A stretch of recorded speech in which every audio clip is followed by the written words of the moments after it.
Hello, welcome to my channel. Um, Today I'll be showing you how to make a giant sideways opening piston door.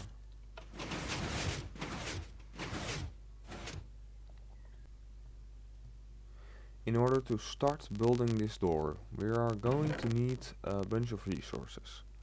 Main resources you want to have are observers, sticky pistons, honey blocks and slime blocks. These blocks are measured precisely, so you will need exactly 1 stack and 8 observers, same amount of slime blocks, same amount of honey blocks, and around a stack of sticky pistons. You will also need immovable blocks like furnaces, which aren't able to be moved by pistons. Also you will need building blocks. These aren't precisely measured, so you'll probably need a lot more.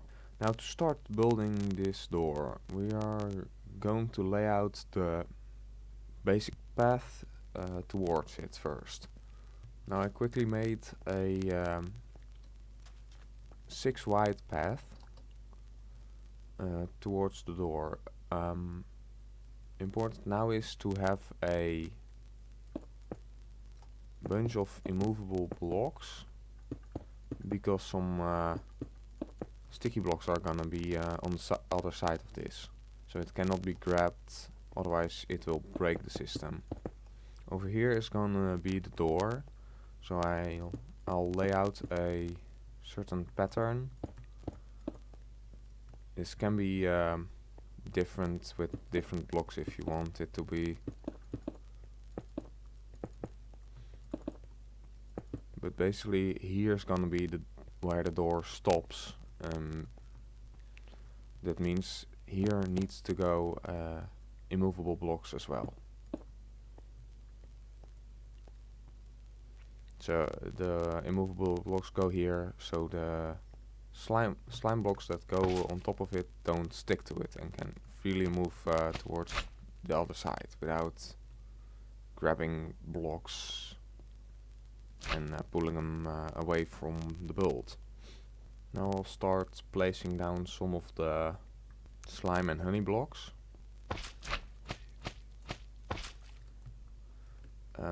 You'll need to stack 6 slime blocks, and after that 6 honey blocks. Against the honey and slime blocks you'll need to place observers. If the observer is facing this way with the little face away from the slime blocks, it's wrong and the build won't work. So keep in mind that it's placed the right way. Now do the same thing on the other side. Next we're gonna build the actual doors. These are slightly tedious to build. You need to place a block of slime, block of honey, block of slime again, and repeat this until it's 12 blocks high. Next up we're gonna make another one of these towers. This one needs to be right here.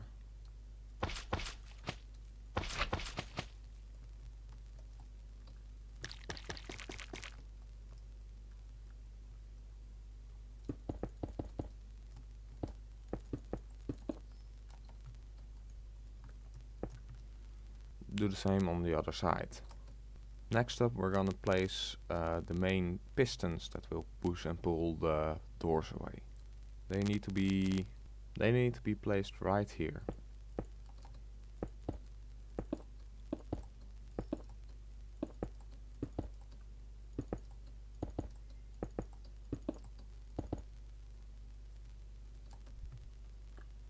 And same on the other side. Lastly we're gonna place the last row of observers. They need to be placed a block behind the main pistons.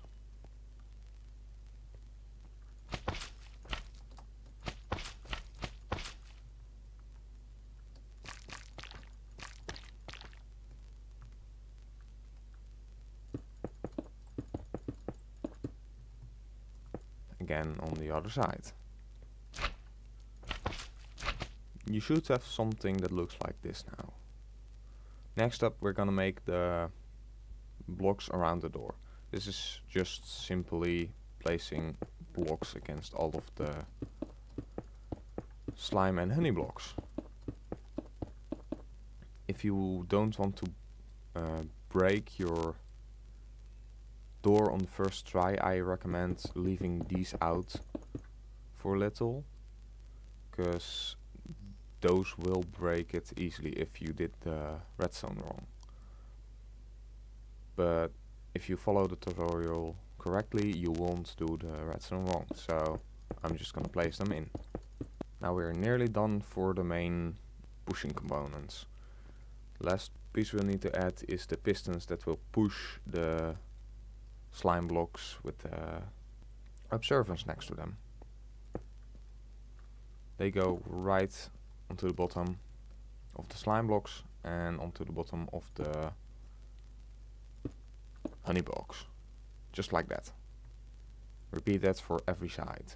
Now we're basically finished with the main component. I'm just gonna add a bit of a wall to make it look a bit nicer.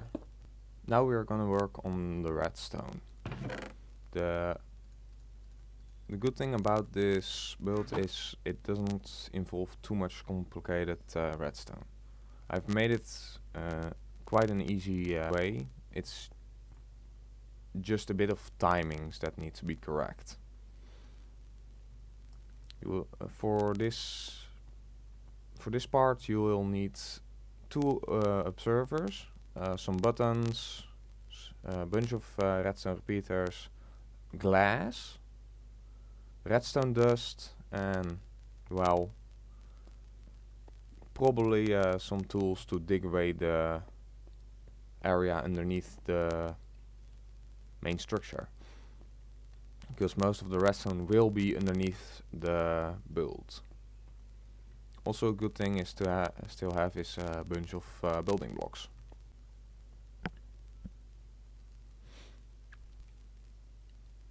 In order to make this system work, these two pistons need to be activated at the exact same time. In order to do this, we're gonna make a small staircase out of glass. Has to be glass, cannot be anything else. Put redstone dust on all the surfaces so it connects. Now what you have is a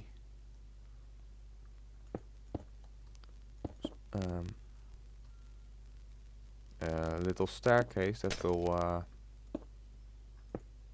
carry the redstone signals from the bottom to the top. I'll demonstrate. When I push this button, it will push both of these at the exact same time. If perhaps I removed this bit of redstone and I push this, it would break the system. You do not want that.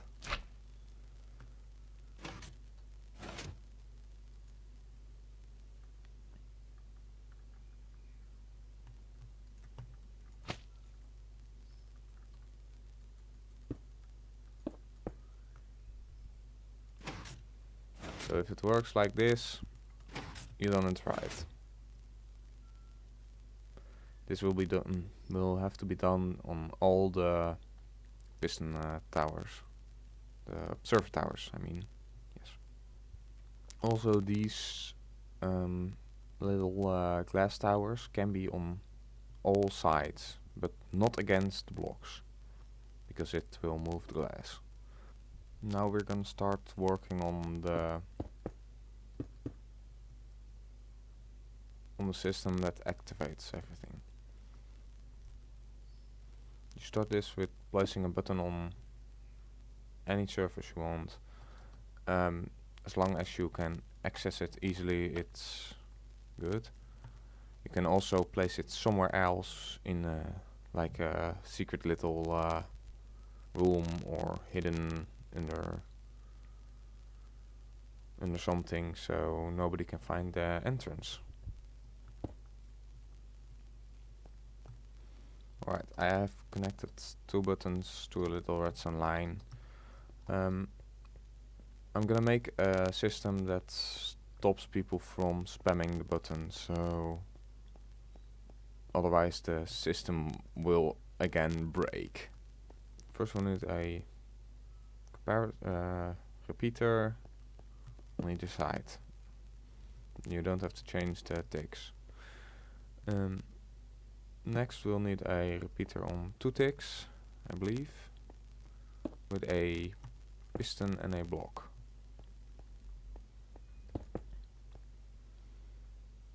We're gonna connect this together and have 1 redstone dust out the end.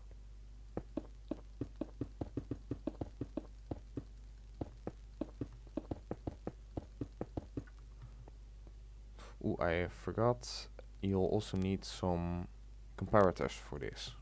It's not anything difficult, it's just a bunch next to each other, so you get a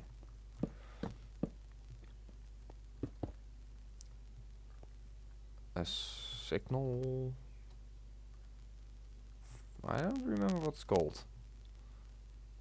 Pulse extender, yes, that was it.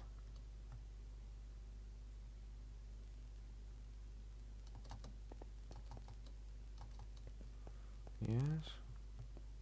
Eentje erin, eentje eruit. En die eruit, die gaat ook naar het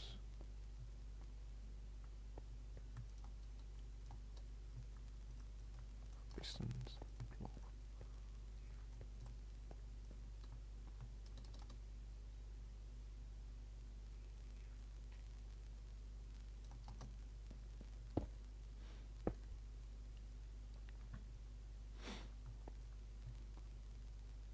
So the pulse extender will need a repeater, some redstone dust, some more redstone dust at the end, another repeater. These don't have to be in delayed, so, and lastly we'll need a redstone line into the block beneath the piston. Now what you made is a system that when you click the button, it will not allow you to press it again. It will keep the piston extended. So after a little while it will come down and you can press the button again, making it perfect for a short pulse that we're gonna need to activate the system. Oh yeah, it's better to have the system a bit lower.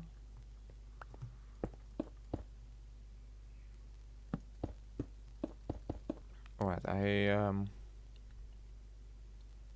finished this. This is what it looks like. This needs to be 2 ticks, 1 tick. These needs to be 4 ticks, and this has to be 2 ticks. If you done it like this, it should give a very short pulse. That's exactly what we want. Also, this makes sure your friends who think they can spam the button don't break the system by overloading it with signals. So yeah, you can press it, and once this piston goes down, you can press it again.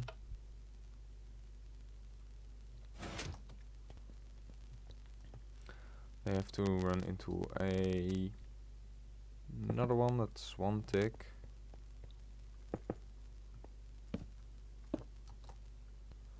And now we're gonna need the observers. They will help us with some of the precise stuff. Yes, that makes sense. Into a block.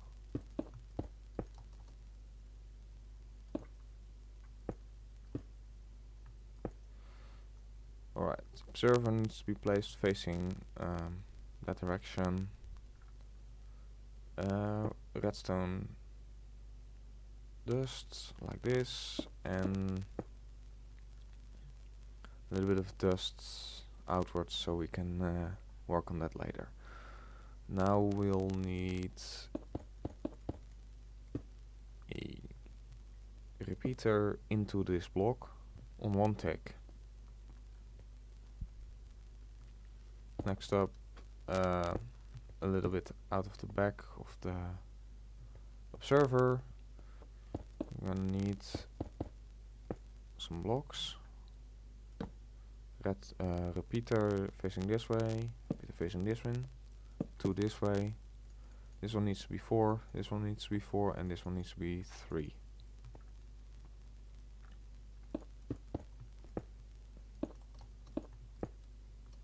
This needs to go up to this part of the contraption.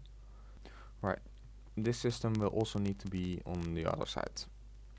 To connect this one, we'll need to make a little staircase and connect a repeater on one tick, repeater on 4 ticks, some redstone lines, this is for later, and connect this one up to there. This will have to be done on the other side again.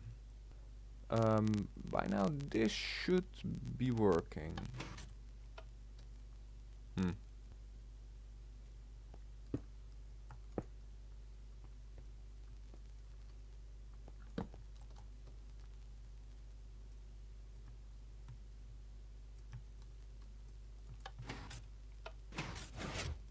This is working now.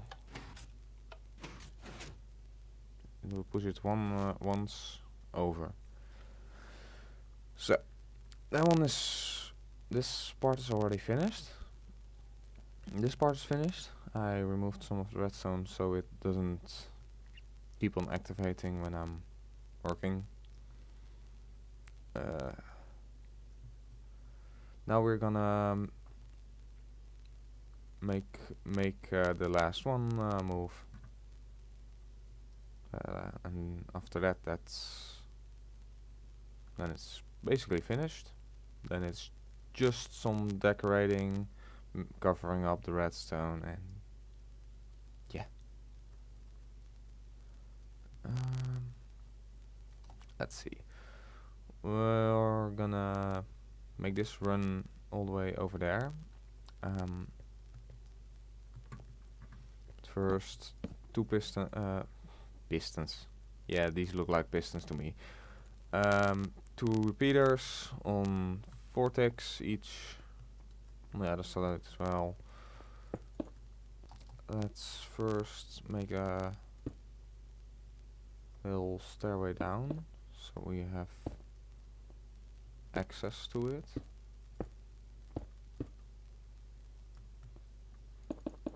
This is the easiest if it's a bit of raised.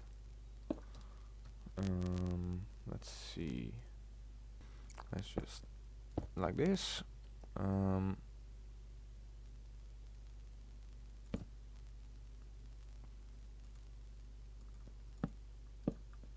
Like this, I believe.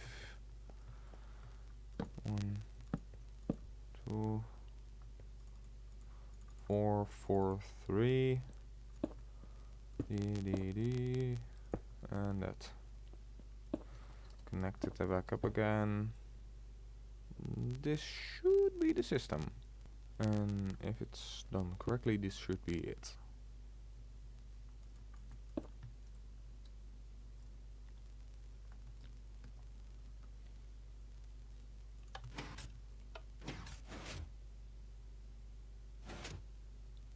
There you go. That's how you make a sliding door. One last thing, if you think this is too tall for a door, you can actually remove this thing layer by layer, and it will still work.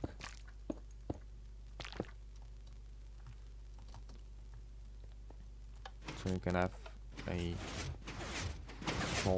smaller door than I showed here. It is just removing layers. Thank you for watching my tutorial. I hope you enjoyed, and maybe till next time.